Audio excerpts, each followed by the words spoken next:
You are listening to the Across the Campus podcast, presented by atbsports.net.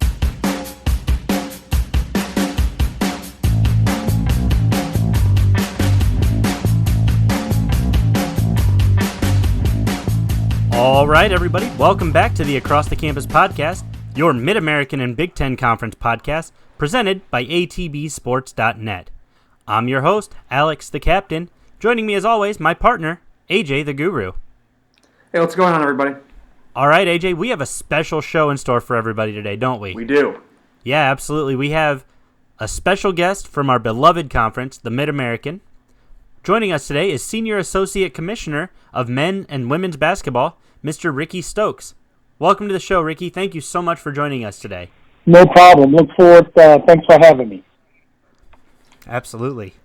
So, AJ, I know you had a few things you wanted to kind of talk about, so I'm going to let you kind of kick this off a little bit. Yeah, absolutely here. As we mentioned before we went on the air, myself, I'm a MAC guy. Alex is a MAC guy. And we hold the MAC very dear to our hearts. And I just kind of wanted to get your opinion on what the MAC conference means to you and kind of what it means to college athletics as a whole. Well, I'm entering my 10th year here working the Mid-American Conference. I was a former basketball coach. And my first former student athlete, I played at the University of Virginia in the early 80s. And my first collegiate job was at Bowling Green.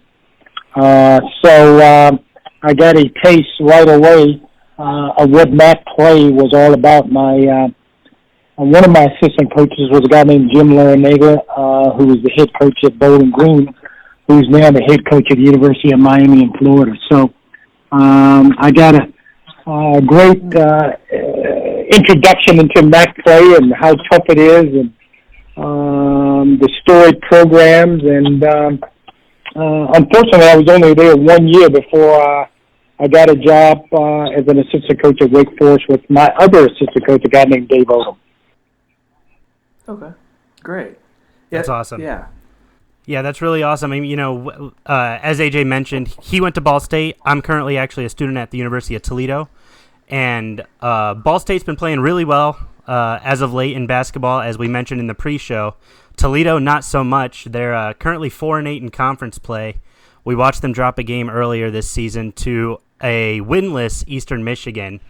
What can you say about the strength of the MAC, kind of top to bottom, compared to the rest of the nation? We've seen a lot of the teams win some close games and then lose some close games to some perennial programs. Well, I think this is a very interesting year, just in general in college athletics. I don't think we have seen the big dominant teams other than, I guess you can say, San Diego State, that's probably still undefeated. But, the MAC is, I think, always pretty competitive. I think the last 2 years, I think you can turn to Buffalo, that had a pretty dominant run of late the last years, or you can say the last 3 or 4 years. But I think this year's season is pretty close. I think the top team only has 9 wins, and you got, which is Bowling Green, and then you have Akron and Northern Illinois with 8, and you have a host of 7 and 6. So I think the champion could have at least 4 or maybe 5 losses, which is kind of odd, but I think it's the state of college basketball. Yeah, absolutely. I'm looking at the MAC West here, and that top, NIU, Ball State, CMU are all within first place of 1 game, and that kind of drops off there to Western, Toledo, and then Eastern. So really, that top half of that division is extremely competitive. When it comes to the big dance this year, what do you see coming from the MAC, participation-wise? Well, we still have, about 7 games left to be played. So I think, Alex, there's a lot still to be up in the air, so to speak.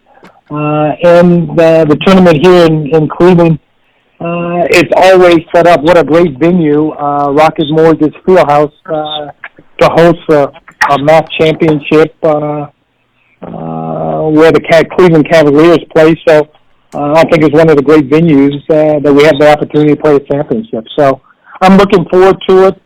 It's a game of runs, so it's who is able to put a few games under their belt and who has the depth to be able to withstand 3 days competitive basketball.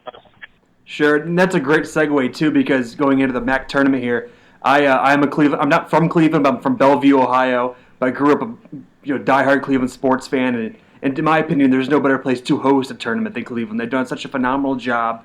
I was up there for the World Series a couple years ago. I was up there for the NBA championship. They just do an incredible job hosting events. I'm assuming you would agree with that.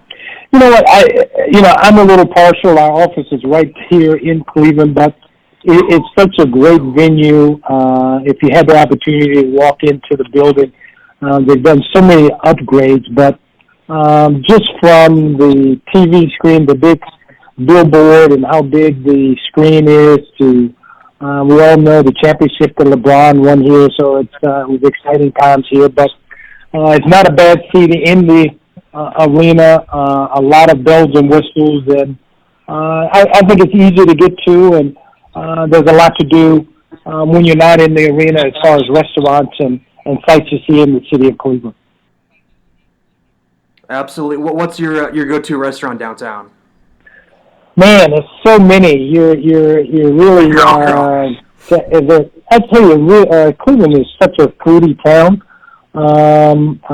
It is so many to choose from. But there's an Italian place not too far called Luca that I like to go. But there's so many great restaurants in this city. Yeah, there are. I'm a big butcher and brewer guy. Every time I'm in town. Well, East Forest has their host of restaurants, the House of Blues. Yep.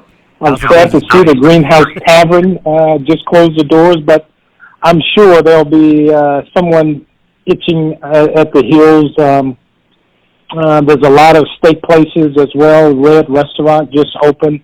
The Marble Room on Euclid. So I don't think anyone would be disappointed looking for a place to get an opportunity to eat before they go over to the field house. Absolutely.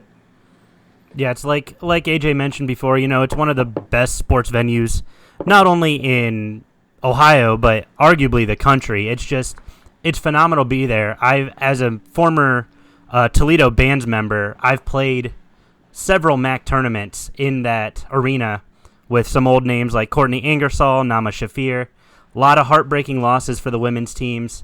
But it's been exciting watching the organizations throughout the Mid-American Conference this year compete, and AJ and I talk about it on the show all the time, that basketball in the Mid-American Conference does not make sense. We've seen, guys like Akron and Kent State drop games to Ohio or Western Michigan, games that they have no business dropping, but then turn around and then Akron knocked off Bowling Green this week. It's just, we find it really interesting, and that says a lot about the parity of the conference as well, I think.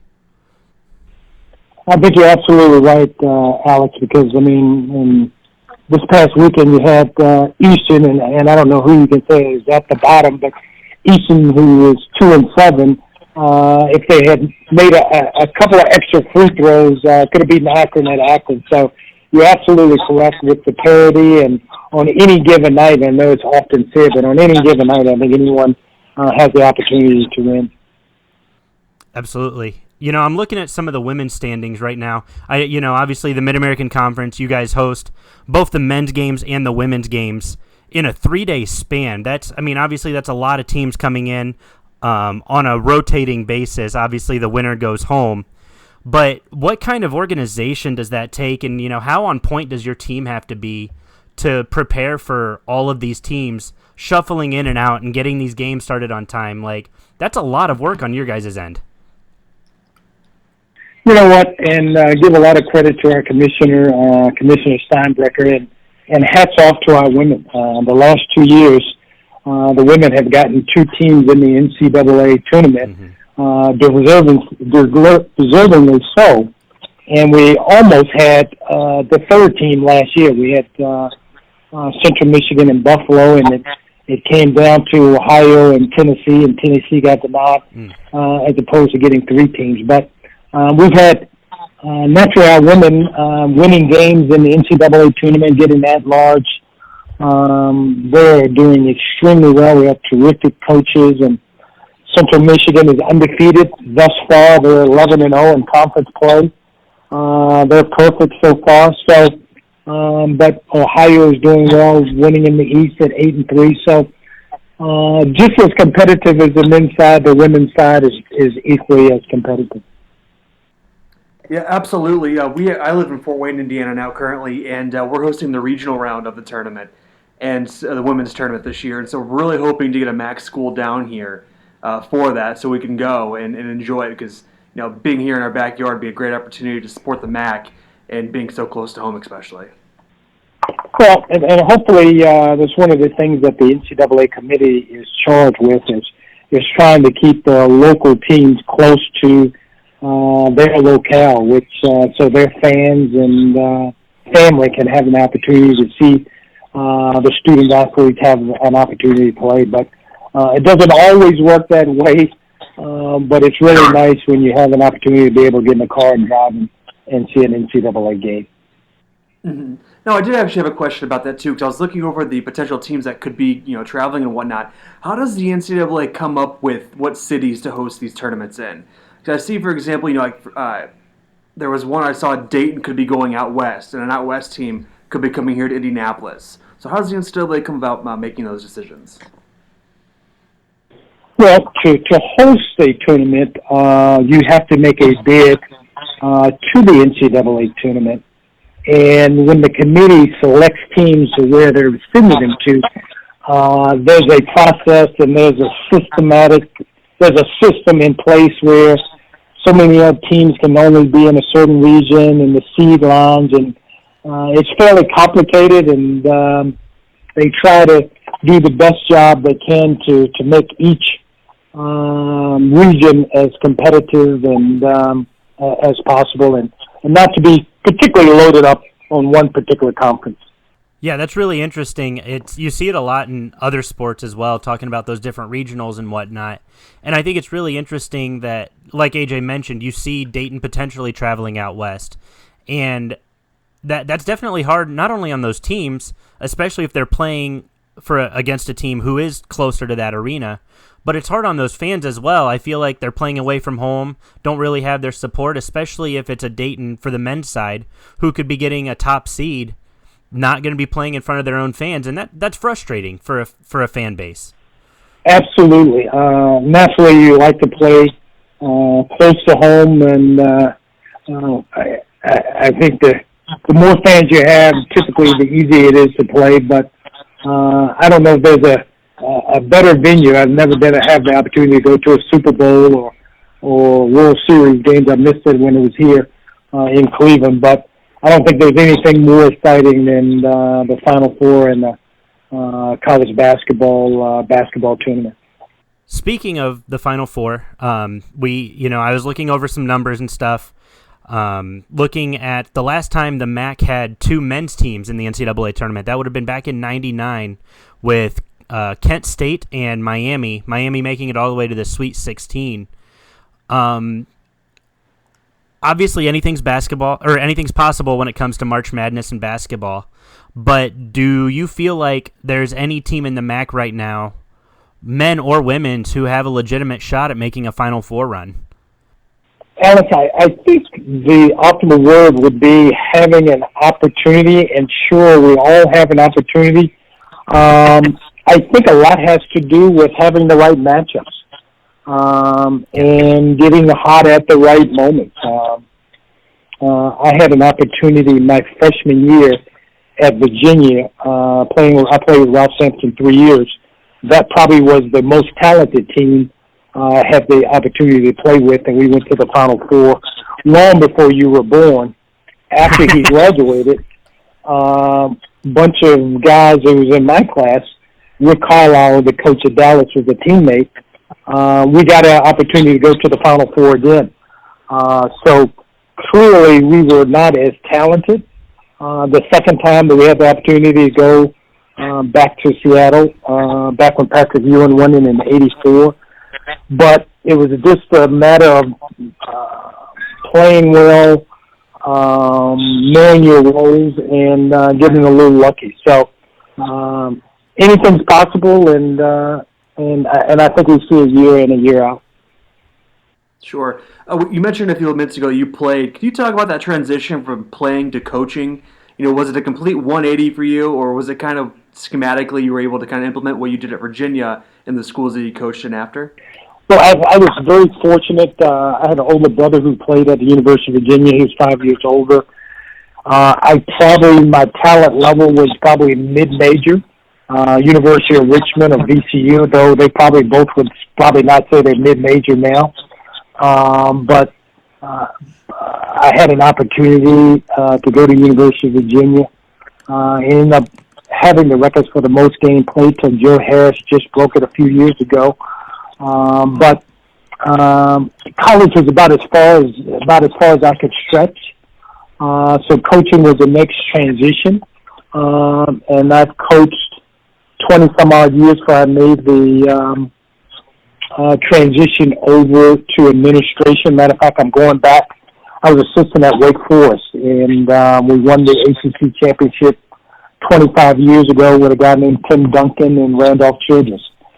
So next Wednesday they're going to raise a banner and dedicate a banner to the head coach at that time, Dave Odom. So the team is coming back next Tuesday and Wednesday, and we'll get a chance to relive a season 25 years ago. So it'll be kind of neat having the opportunity to do that.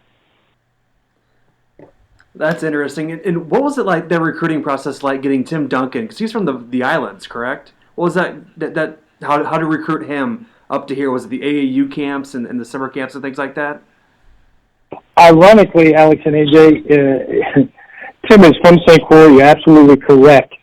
And we had a former player who just graduated, went on vacation to St. Croix, and he called back to say he saw a tall, skinny guy who he thought was pretty good playing on an outdoor court that we should take a look at. So we took Tim Duncan sight unseen, just taking a flyer on a guy who's 6'10", and as you know, the rest is history. Wow. I often tell the story that his first college game against Alaska Anchorage, we went up and we played Alaska Anchorage Division II game. He did not score, and I'm not too sure. I'll probably have to look. I don't think he got a rebound. And we lost in overtime. And 4 years later, he was the number one pick by the San Antonio Spurs. So it's a great testament to Tim Duncan, who's every bit of coachable, and what you see is what you get. But hats off to how hard he worked and how hard he listened, and he won that staff and that university a lot of basketball games. Absolutely, and it would seem like Popovich was the perfect coach for him in that entire system with the success they had. But the stories you're telling me, or telling us rather, that seems like the perfect place for him to be at the time and his whole career. Well, looking back on it, I don't know if Wake Forest is a small Southern Baptist school in Winston-Salem. The enrollment is about 3,000 or 3,500, so it's not a very big university that you could get lost on. And it's kind of San Antonio. When you look at San Antonio, it's a very small market NBA city that is not New York and not LA, but he seemed to have prospered in both arenas and in both scenarios. That's incredible. It's such a, it's such a story for you to tell, to just have that in your back pocket and talk about that recruiting process. That's such a unique thing to have and to kind of hold on to, that you're going to have for the rest of your life. Like you said, you took a flyer on a guy just because he was tall, and as you said, the rest is history, which is some pretty cool history, if I can say that. Well, I've often asked, which is better? I had an opportunity to play with a guy named Ralph Sampson, who's a 3-time college basketball player of the year, who was the number one pick, and having the opportunity to coach Tim Duncan, who ended up being the number one pick. So I typically say, being political correct, both of them were great players, and I've been very fortunate and very blessed. So to play with one number one pick and to have the opportunity to coach another has been pretty kind of special. Yeah, that's absolutely awesome. That just having that experience and that opportunity to really see those players in their playing infancy, if you will. That's pretty awesome, and to have a hand in that development. You did talk about small schools a little bit. Do want to kind of shift over to the Mid-American Conference Tournament for this year. There have been a lot of upsets in conference tournament history in terms of teams winning that shouldn't have gone and won the tournament. Just a couple years ago, actually 2017, we had both in the men's and the women's tournament, Kent State Golden Flashes beating number 1 Akron in the finals, and then the Toledo Rockets on the women's side taking the 6th seed all the way up and winning the whole thing. What does that say to you in terms of not only what we might be able to expect for this tournament, but what does that say to you about, again, the strength of the MAC as a whole, but catching fire at the right time? You touched on it briefly. Well, I think it's who's able to focus, who's able to play. I think people always say there's different seasons. You have the non-conference season, you have the conference season, and you have the postseason season. So usually the postseason is a little different than the other two. It's a little more action-packed. The games are a little closer in score. Every possession matters, and there seems to be a little do or die, so to speak. You realize that this possibly could be your last game for the team that doesn't win. So it's really exciting. It's a great time, and I think college basketball is alive and well. Like I said, we don't have the dominant team as you look. There's some conferences that are quite down, but I think it also bodes well for our conference that, I think one of the advantages of our conference is typically, more times than not, we have players who continue to stay all 4 years, as opposed to some larger conferences that have players leaving after 1 or 2 years that are often rebuilding. So I think that's why you can see a team like the MAC having an opportunity that are more seasoned, used to playing with each other, as opposed to a team that hasn't gone through some postseason experience. Yeah, absolutely, and that makes total sense. Those guys staying 3 or 4 years, getting that opportunity to play together, kind of gel as a team. They're going to have experience over those bigger freshmen from those bigger schools. So that really makes a lot of sense. Yes, absolutely. I think and you definitely see that as you get into postseason play. Looking at some of my notes here, you talked about Buffalo men being kind of the dominant team the last couple years. They've won 3 out of the last 4 MAC tournaments dating back to 2016. Just looking at that history, now that they don't have, and I'm blanking on the coach's name, I apologize, but now that he's gone and he's coaching with one of the bigger schools, we kind of saw Buffalo fall off a little bit. I mean, they still are 15-9, but they are only 6-5 in conference play. Just looking at it, BG kind of came out of nowhere this year. Is that with coaching changes, or is there a culture thing there? What's going on with BG? Because they've kind of been a bottom feeder the last, I would say, 3, 4, 5 years in the Mid-American Conference. Well, you're absolutely right, Alex.